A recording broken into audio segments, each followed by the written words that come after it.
Assalamualaikum warahmatullahi wabarakatuh. Selamat datang di Pena Ilmu. Sebelumnya jangan lupa klik tombol subscribe agar tidak ketinggalan video menarik lainnya.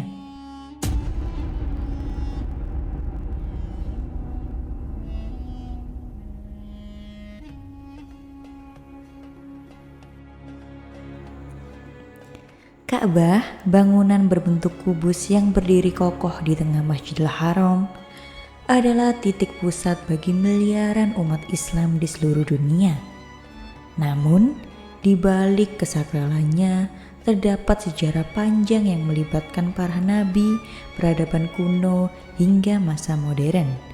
Perjalanan panjang Ka'bah ini mencerminkan keagungan Allah Subhanahu wa Ta'ala, sekaligus menjadi cerminan perjalanan spiritual manusia menuju tauhid.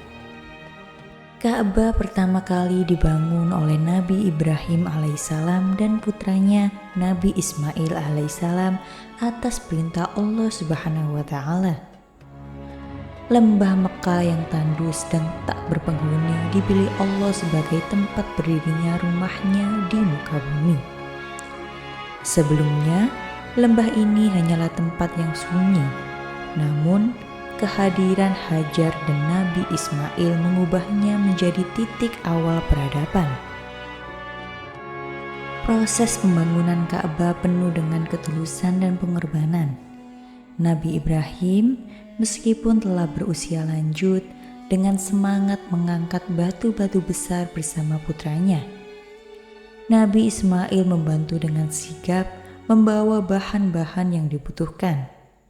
Saat dinding Ka'bah semakin tinggi, Nabi Ibrahim menggunakan sebuah batu besar untuk berdiri agar dapat mencapai bagian atas bangunan. Batu ini dikenal sebagai Maqam Ibrahim, yang hingga kini menjadi salah satu tempat bersejarah yang dihormati. Selama pembangunan, keduanya memanjatkan doa yang diabadikan di dalam Al-Quran. Ya Tuhan kami, terimalah amalan kami. Sesungguhnya Engkau yang maha mendengar lagi maha mengetahui. Quran Surat Al-Baqarah ayat 127. Ka'bah pun selesai dibangun dan Allah memberitakan Nabi Ibrahim untuk menyeru umat manusia agar datang menunaikan haji. Seruan itu meski dilakukan di tempat yang sunyi sampai ke hati manusia hingga kini. Ka'bah tetap dihormati oleh masyarakat Arab bahkan sebelum Islam datang. Namun, di masa jahiliyah tujuan suci Ka'bah berubah. Ka'bah dijadikan tempat penyembahan berhala. Sekitar 360 berhala ditempatkan di sekitarnya, termasuk berhala-berhala besar seperti Hubal, Lata, dan Uzza. Ka'bah yang awalnya dibangun untuk menyembah Allah Subhanahu wa Ta'ala kini ternodai oleh praktek kemusyrikan.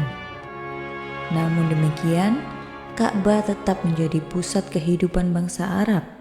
Mereka mengelilinginya dalam tawaf, meskipun tata cara ibadah mereka telah menyimpang jauh dari ajaran tauhid. Pada masa Nabi Muhammad SAW sebelum kenabiannya, Ka'bah pernah rusak akibat banjir besar. Bangsa Quraisy memutuskan untuk merenovasi bangunan suci ini. Mereka bersepakat untuk hanya menggunakan harta yang halal dalam proses pembangunan. Meskipun ini berarti ukuran Ka'bah menjadi lebih kecil dari fondasi aslinya. Saat proses pemasangan Hajar Aswad, terjadi perselisihan besar antara suku-suku Quraisy. Setiap suku ingin mendapatkan kehormatan meletakkan batu suci itu ke tempatnya. Nabi Muhammad SAW yang saat itu dikenal sebagai Al-Amin, yang terpercaya, memberikan solusi yang bijak. Beliau meminta sehelai kain, meletakkan Hajar Aswad di tengah kain, lalu meminta semua pemimpin suku untuk mengangkat kain itu bersama-sama. Nabi Muhammad sendiri yang menempatkan Hajar Aswad di posisinya, menyelesaikan perselisihan dengan damai.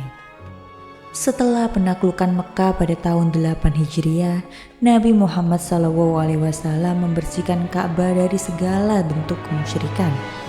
Beliau menghancurkan berhala-berhala yang berada di dalam sekitar Ka'bah, mengembalikan rumah Allah untuk tujuan sucinya sebagai pusat tauhid. Rasulullah SAW juga menetapkan Ka'bah sebagai kiblat bagi umat Islam di seluruh dunia, menggantikan kiblat sebelumnya yang mengarah ke Baitul Maqdis. Sejak masa Nabi Muhammad SAW, Ka'bah menjadi pusat ibadah umat Islam. Dalam sholat, umat Islam dari berbagai penjuru dunia menghadap ke arah Ka'bah, menjadikannya simbol persatuan dan kebersamaan. Dalam ibadah haji, jutaan jamaah berkumpul mengelilingi Ka'bah, melaksanakan tawaf sebagai bentuk pengabdian kepada Allah Subhanahu wa Ta'ala. Sepanjang sejarah, Ka'bah telah beberapa kali direnovasi. Pada masa dinasti Umayyah, Ka'bah sempat dibangun kembali oleh Abdullah bin Zubair sesuai dengan fondasi aslinya yang lebih besar. Namun, renovasi ini kemudian diubah lagi oleh Al-Hajjaj bin Yusuf atas perintah Khalifah Abdul Malik bin Marwan. Era modern, pemerintah Arab Saudi terus melakukan perawatan Ka'bah. Masjidil Haram diperluas secara signifikan untuk menampung banyak jamaah haji. Meskipun bangunan di sekitar Ka'bah berubah, struktur Ka'bah tetap dipertahankan sebagaimana adanya, menjadi pusat perhatian setiap jamaah. Ka'bah bukan hanya bangunan batu, tetapi simbol tauhid yang mengingatkan umat Islam pada tujuan hidup mereka, yaitu menyembah Allah Subhanahu wa Ta'ala. Ka'bah menjadi pusat spiritual yang menyatukan umat Islam di seluruh dunia, melampaui perbedaan bangsa, suku, dan bahasa. Ka'bah juga mengajarkan nilai pengorbanan seperti yang ditunjukkan oleh Nabi Ibrahim dan Nabi Ismail, serta kebersamaan yang melintasi batas geografis. Dalam setiap detiknya, Ka'bah menjadi saksi jutaan doa yang dipanjatkan oleh umat Islam. Ia tetap kokoh di tengah perubahan zaman, menjadi bukti keagungan Allah Subhanahu wa Ta'ala dan pengingat abadi akan perjalanan panjang manusia menuju cahaya tauhid. Itulah tadi sejarah singkat tentang Ka'bah, kiblat umat muslim di seluruh dunia. Semoga cerita ini bermanfaat. Kurang lebihnya saya mohon maaf. Wassalamualaikum warahmatullahi wabarakatuh.